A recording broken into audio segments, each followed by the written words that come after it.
नमस्कार साथियों, एक बार फिर से हमारे चैनल सक्सेस विद नोट्स पर आप सभी का स्वागत है। आज की इस संस्कृत क्लास में हम अव्यंजन संधि के तीसरे और चौथे भेद जस्त्व संधि और चर्त्व संधि के बारे में चर्चा करेंगे।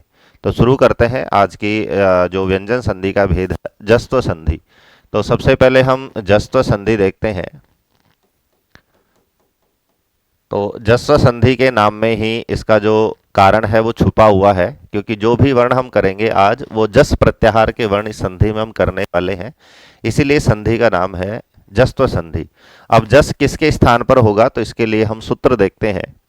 तो जिस तरह से हर संधि का एक स्पेशल सूत्र होता है, इसी तरह जस्व संधि के आज हम दो सूत्र पढ़ने वाले हैं, जिनमें पहला सूत्र है झलाम जसो अंते। सबसे पहले हम पद देखते हैं।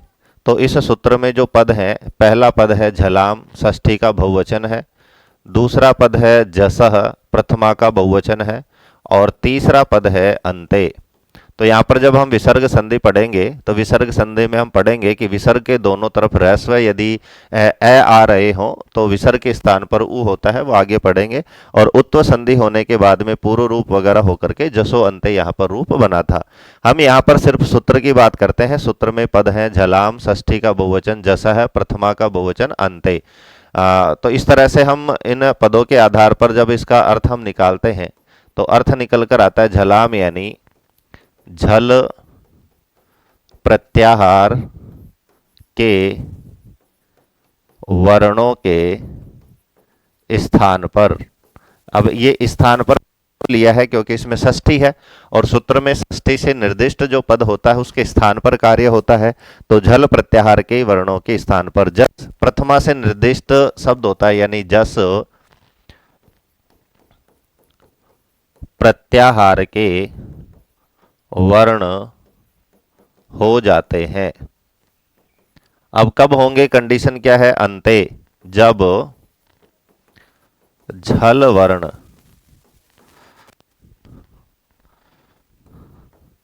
पद के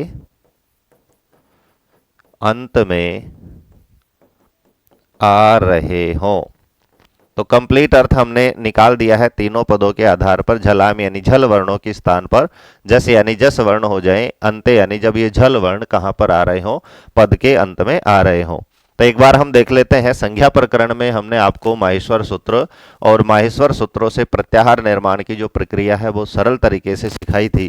फिर भी इनको समझने के लिए मैंने यहाँ पर माहेश्वर सूत्र लिखे हैं। तो माहेश्वर सूत्रों में हम देखते हैं कि सूत्र था झलाम यानी झल वर्णों के स्थान पर। तो झल का है झ से हम शुरू करेंगे और अंतिम इत संज्ञक जो लय है वहां तक हम वर्णों का ग्रहण वहां पर करते हैं। तो झल में हम देखते हैं एक तो झ भ, इन इत संज्ञक वर्णों को हम छोड़ते हुए चलते हैं। घ ढ ध इसको हम छोड़ते हैं। ज ब ग ढ द इसको हम छोड़ते हैं। ख फ छ ठ थ च ट त इसको हम छोड़ते हैं। क प इसमें य को हम छोड़ते हैं, इसमें र को हम छोड़ते हैं। और हमारा जो लय है वो अंतिम जो माहेश्वर सूत्र है 14वां, वहां पर हमें लय मिलता है। तो यहां से लेकर ये जो वर्ण है इनको छोड़ते हुए ये सारे के सारे हमारे झल के अंतर्गत आते हैं। तो सीधा सा हम इसको झल भी कह सकते हैं। दूसरे तरीके से इन वर्णों में छुपा हुआ जो लॉजिक है वो हम देखते हैं। तो इसमें आप देखेंगे कि वर्ग का पहला, यहाँ पर आप देख सकते हैं वर्ग का पहला अक्षर है, दूसरा भी अक्षर है, तीसरा भी है और चौथा अक्षर भी है। साथ में ये चार वर्ण है स और है। तो सीधे से हम कह सकते हैं सूत्र में कि वर्ग के पहले, दूसरे, तीसरे और चौथे और स है के स्थान पर हमें जस करना है। अब जस हम देखते हैं कि झलाम जस, तो झल के स्थान पर जस हो रहा था। तो जस यहाँ जैसे हम शुरू करते हैं और स पर हम समाप्ति करते हैं तो कितने वर्ण आते हैं, 1 2 3 4 और 5 वर्ण जस प्रत्याहार में आते हैं। तो हमारे पास वर्ग का पहला, दूसरा, तीसरा, चौथा और स है वर्ण है और यहाँ पर हमारे पास जस में सिर्फ 5 वर्ण हैं। तो किसके स्थान पर हम कौन सा वर्ण करें, तो यहाँ पर आप देखेंगे कि जस प्रत्याहार के अंतर्गत जो हमारे 5 वर्ग हैं, कै वर्ग, च वर्ग, ट वर्ग, तय वर्ग, पै वर्ग, उनका तीसरा अक्षर यहाँ पर हमें दिखाई दे रहा है। ज है वो च वर्ग का तीसरा अक्षर है, ब है पै वर्ग का तीसरा अक्षर है, ग है कै वर्ग का तीसरा अक्षर है, ड है तय वर्ग का, ट वर्ग का तीसरा अक्षर, द और तय वर्ग का तीसरा अक्षर है। तो वर्ग के अनुसार हमें वहां पर वर्णों को वहां पर करना है, क्योंकि जब उच्चारण स्थान हम देखते हैं तो एक वर्ग का उच्चारण स्थान उसी के अनुसार होता है। तो इस अनुसार हमें वर्ग के पहला, दूसरा, तीसरे, चौथे वर्ण के स्थान पर तीसरा वर्ण इस जस्व संधि में हमें करना है। इसीलिए मैंने माहेश्वर सूत्र पहले ही लिख लिए थे कि झल वर्णों के स्थान पर जस हमें करना है। यदि आपने संज्ञा प्रकरण का प्रत्याहार और माहेश्वर सूत्रों से संबंधित वीडियो नहीं देखा है तो एक बार आप देख लीजिए, क्योंकि हर संधि में हमें प्रत्याहारों की आवश्यकता होती है और उसी अनुसार हम वहां पर कार्य करते हैं। अब हम चलते हैं हमारी संधि की तरफ। तो झल हमने वहां पर देखा है, जस आपको मैंने दिखाया है। तो सीधा सा अर्थ अब वापस हम समझते हैं कि झल यानी वर्ग का पहला, दूसरा, तीसरा, चौथा और स है वर्णों के यदि ये वर्ण अंत में आ रहे हों तो उनके स्थान पर वर्ग का तीसरा अक्षर हमें करना है। उदाहरण हम देखते हैं, जैसे वाक धन ईश्वर। अब यहां पर हम देखते हैं ये क वर्ग का पहला अक्षर है और ये पदांत है। तो झलाम झसो अंते सूत्र से यहाँ पर जस्व संधि हम करेंगे तो तीसरा अक्षर यहाँ पर ग करेंगे और क हमारा यहाँ पर हलंत है तो ग भी हमें हलंत करना है। और हमने आपको बताया था कि हलंत व्यंजन के बाद में कोई भी यदि स्वर आ रहा है तो वो स्वर उसमें मिल जाता है। तो यहाँ पर हलंत ग के बाद में ई, यहाँ पर दीर्घ ई हमारा आ रहा है तो यहाँ पर जब हम मिलाएंगे तो बनेगा वागीश्वर। इसी तरह से हम देखते हैं अच धन अंतः। तो यहां पर हम देखते हैं च है, च वर्ग का तीसरा अक्षर जो होता है ज होता है और इस ज में जब ए मिलाएंगे तो ये ज हमारा पूरा होता है और रूप बनेगा अजंतः। इसी तरह से हम देखते हैं कहीं पर सुट का आगम होता है तो सुट धन आगमः। तो वहां पर जो लिखा हुआ है ट वर्ग है, ट वर्ग का तीसरा अक्षर ड होता है। तो ये सारे जो वर्ण है ग है, ज है, ड है, ये जस प्रत्याहार के अंतर्गत आते हैं और जो क है, च है, ट है, ये सारे हमारे झल वर्णों के स्थान पर आते हैं। ये पदार्थ है। तो सुट का जब ड हम करेंगे तो वहां पर आपको मिलता है सुडागमः। तो यहाँ पर ड हमने कर दिया है। इसी तरह से हमें देखने को मिलता है चित धन आनंदः। तो हमारा रूप बनता है चिदानंदः। तो यहां पर तय वर्ग का तीसरा अक्षर हमने किया है। इसी तरह से सुप धन अंतः। तो हमारा जो रूप बनेगा वो बनेगा सुबंतः। तो इस तरह से अनेक उदाहरण हमें देखने को मिलता है। केवल हमें नियम याद रखना है। सारे सूत्र हम हजारों यहाँ पर आपको उदाहरण मिल जाएंगे जब आप संस्कृत का अध्ययन करते हैं या फिर कोई भी आप पुस्तक पढ़ते हैं तो उस पर लिस्ट आपको मिलती है। यहाँ सिर्फ हमें देखना ये है कि किस वर्ण के स्थान पर कौन सा वर्ण होता है, कब होता है। तो झलाम जसो अंते कहता है कि झल वर्ण यदि पद के अंत में हो, पहला, दूसरा, तीसरा, चौथा और स वर्ण पद के अंत में हो तो वहां पर उसी वर्ग का तीसरा अक्षर हमें करना है। तो वो हमने यहाँ पर इन निम्न उदाहरणों के माध्यम से आपको समझाया है।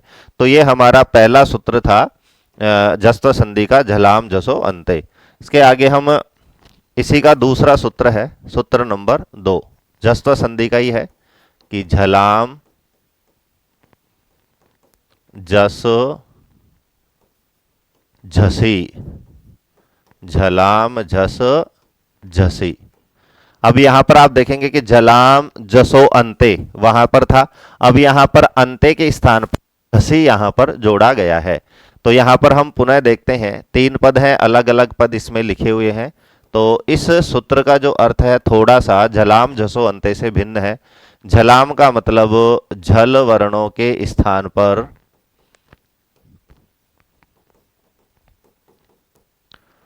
अब झल वर्णों का मतलब वही है वर्ग का पहला, दूसरा, तीसरा, चौथा और स है वर्णों के स्थान पर वापस वही हम जस वर्ण करते हैं। जस वर्ण हो जाते हैं अर्थात उसी वर्ग का तीसरा अक्षर हमें वहां पर करना है। कब करना है? तो झलाम जसो अंते में जो कंडीशन थी वो थी कि पद के अंत में होने पर। यहां कंडीशन है हो जाता यदि झल वर्णों के बाद, यदि झल वर्णों के बाद क्या आ रहे हो? झस वर्ण आ रहे हो। झस वर्ण आ रहे हों। अब यहाँ पर आप देखेंगे, यहाँ पर हमें तीन प्रत्याहार काम में लेना है और सूत्र में जो तीन पद हैं वो तीनों के तीनों प्रत्याहार है। पहला प्रत्याहार है झल प्रत्याहार, दूसरा है जस प्रत्याहार और तीसरा है झस प्रत्याहार। अब इनके जो लॉजिक है, इनमें जो वर्ण है, झल हमने देख ही लिया है, वर्ग का पहला दूसरा तीसरा चौथा अक्षर इसमें आता है। जस का मतलब वर्ग का तीसरा अक्षर आता है और यहाँ पर हमारा एक नया प्रत्याहार है झस। इसकी हम बात करें तो इसमें वर्ग का तीसरा और चौथा अक्षर यहां पर काम में आता है। अभी हम देखते हैं झस, तो जैसे हम शुरू करते हैं और स तक हम जाते हैं तो इसमें हम देखते हैं ये चौथा अक्षर है, चौथा अक्षर है, चौथा है, चौथा है और यहाँ पर तीसरा। तो इस तरह से हम देखते हैं कि झल वर्णों के बाद में, झल का मतलब पहला दूसरा तीसरा चौथे वर्ण के बाद में तीसरा और चौथा वर्ण यदि आ रहा हो तो हमें झल के स्थान पर तीसरा वर्ण वहां पर करना है। किस तरह से हमें करना है तो उदाहरण हम देखते हैं। जैसे यहां पर प्रसिद्ध उदाहरण है बुध धन धी, बुध धन धी। तो यहां पर हम देखेंगे कि जो धी है, इसमें जो ध है वो वर्ग का चौथा अक्षर है और ये झस प्रत्याहार के अंतर्गत आता है। झलाम जस झसी हमने पढ़ा था। तो ये जो धी है, तो धी में ध जो है वो झस प्रत्याहार के अंतर्गत आता है और इधर ध की हम बात करें तो ये झल प्रत्याहार के अंतर्गत आता है। तो झलाम जस झसी की झल वर्णों के बाद में यदि झस हो तो उसके स्थान पर जस हो जाता है, यानी इस द के स्थान पर इसी वर्ग का जो तीसरा अक्षर है वो हम यहाँ पर कर देते हैं। तो जब तीसरा अक्षर करते हैं, तो जब वर्ण सम्मेलन हम करते हैं तो हमारा जो रूप बनता है वो बनता है बुद्धि। अब यहाँ पर बहुत सारे जो स्टूडेंट्स हैं या फिर हम भी कई बार कंफ्यूज हो जाते हैं कि यहाँ पर ध हलंत था और हलंत ध के स्थान पर हमने द भी हलंत किया है, लेकिन जब हम बुद्धि को लिखते हैं तो यहाँ पर जो द है वो हमें दिखने में पूरा दिखाई देता है और धी का जो ध हमारा पूरा था वो यहाँ पर हमें आधा दिखाई देता है। तो इसका मतलब आप बिल्कुल भी ये ना समझें कि ध यहाँ पर आधा है और द यहाँ पर पूरा है। यहाँ पर द जो है वो हमारा आधा है और ध हमारा पूरा है। इसका जो लॉजिक है वो एक संस्कृत में जल तुम्बी न्याय होता है।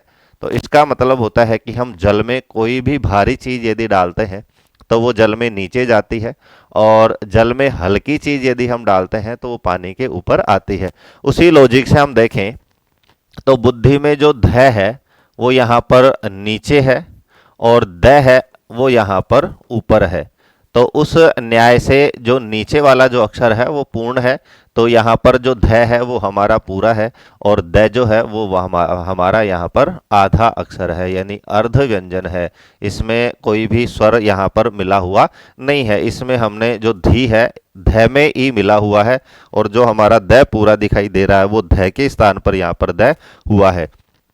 इसी तरह से जैसे किसी का नाम प्रकाश होता है तो वहां पर हम पै को हम देखते हैं कि पूरा हमें दिखाई देता है, र हमें आधा दिखाई देता है, लेकिन ये हम गलत है। पै जो पूरा दिखाई दे रहा है, पै वहां पर हमारा आधा है और र हमारा वहां पर पूरा है, क्योंकि र यहाँ पर नीचे है और नीचे वाला जो अक्षर है उसको हमें पूरा मानना है। तो इसी तरह से हम जस्त्व संधि की बात कर रहे थे और दूसरा जो सूत्र हमने पढ़ा था झलाम जस झसी, तो उस नियम के अनुसार यहाँ पर ध के स्थान पर द होगा, क्योंकि आगे यहाँ पर चौथा वर्ण यहाँ पर आ रहा है। तो इस तरह से दूसरा उदाहरण हम देखते हैं। जैसे सुध धन ध, तो यहाँ पर देखेंगे ध है, ध के बाद चौथा है तो वापस तीसरा हम करेंगे और हमारा रूप बनेगा शुद्ध। यहाँ पर द आधा है, ध हमारा पूरा है। इसी तरह से हम देखते हैं वाक धन दानम, तो यहाँ पर हम देखते हैं द ये वर्ग का तीसरा है, किस में आ रहा है, झस में आ रहा है। कै हम देखेंगे झल में आ रहा है, तो इसके स्थान पर हम तीसरा वर्ण यहाँ पर ग हम कर देते हैं, तो हमारा रूप बनता है वागदानम। तो इसी तरह से हम केवल ये याद रखना है कि यदि वर्ग के पहले दूसरे तीसरे चौथे वर्ण के बाद में तीसरा या चौथा वर्ण, दो ही वर्ण यदि वहां पर आ रहे हो, तो हमें जो तीसरा जो वर्ण होगा वो किस सूत्र से होगा, झलाम जस झसी से हमें वहां पर करना है। और यदि पहले दूसरे तीसरे चौथे अक्षर के स्थान पर तीसरा वर्ण हो रहा है और आगे ना तो पहला तीसरा अक्षर है ना चौथा है, तो हमारा जो सूत्र काम करेगा वो करेगा झलाम जसो अंते। तो ये दोनों सूत्र में आपको सावधानी बरतनी है, क्योंकि परीक्षा में सूत्र भी वो पूछ सकता है कि बुद्धि में, यहाँ पर जो बुद्धि में जस्त्व संधि हुई थी, केन सूत्रेण, किस सूत्र से हुई है, तो आपको यहाँ पर बताना है झलाम जसी। और अजंत है, सुबंत है, दिगंत है, आदि पदों में चिदानंद है, आदि पदों में वागीश्वरी है, इनमें जो हमारी जस्त्व संधि हुई थी वो किससे हुई थी? जलाम जसो अंते। तो जस्त्व संधि के दोनों ही सूत्रों को आपको अच्छी तरह से समझना है, और मैंने प्रत्याहार के माध्यम से आपको दोनों ही जो भेद हैं वो यहाँ पर आपको समझाए हैं। अगली जो संधि थी आज की वो थी चरत्व संधि। ये हमारी व्यंजन संधि का चौथा महत्वपूर्ण भेद है। इस सुत्व संधि हमने पढ़ी, ष्टुत्व संधि पढ़ी, जस्त्व संधि पढ़ी, और ष्टुत्व और ष्टुत्व संधि एक जैसी थी, वर्णों का वहां पर केवल भेद था। उसी तरह से जस्त्व संधि के यहाँ पर हम पद ग्रहण करेंगे, इसीलिए चरत्व को हम यहाँ पर साथ साथ पढ़ रहे हैं। तो यहाँ पर सबसे पहले हम सूत्र देखते हैं। तो जो चरत्व संधि का सूत्र है वो है खरीच, खरीच। तो यहाँ पर हम देखेंगे दो ही पद हैं, अलग अलग यहाँ पर हमें दिखाई दे रहे हैं, पदच्छेद की आवश्यकता नहीं है। तो खरी में हम देखेंगे ये सप्तम्यंत पद है, तो इसमें सप्तमी विभक्ति है, तो सप्तमी का मतलब हम पर में लेते हैं, और च का मतलब यहाँ पर होता है और, यानी जो पूर्व में कथित जो पद हैं उनका यहाँ पर हमें ग्रहण करना है। तो सीधा सा जो अर्थ लिखा हुआ है जो हमें याद रखना है वो है, तो जस्त्व संधि से हम झल लेंगे, तो झल वर्णों के स्थान पर, झल वर्णों के स्थान पर, तो जैसा मैंने कहा था कि ष्टुत्व और ष्टुत्व संधि में स्तोह के स्थान पर ही कार्य हो रहा था, वैसे ही जस्त्व संधि और चरत्व संधि में जो कार्य होगा वो झल के स्थान पर होगा। इसीलिए यहाँ पर क्योंकि संस्कृत व्याकरण की विशेषता है कि विस्तार को ना करके संक्षिप्तीकरण इसका उद्देश्य है, इसलिए सूत्रों में जो पूर्व में जो कथित पद हैं उनको बार बार ना लिख करके उनका अनुवर्तन वहां पर किया जाता है। तो झल वर्णों के स्थान पर झल हम पूर्व में जो झलाम जसवंतेर झलाम जस जैसी सूत्र था वहां से ग्रहण करते हैं। तो झल वर्णों के स्थान पर चरत्व संधि नाम है, तो चर वर्ण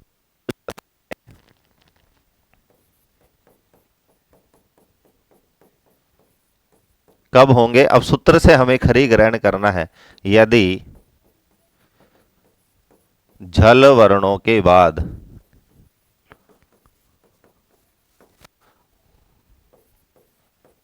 खर वर्ण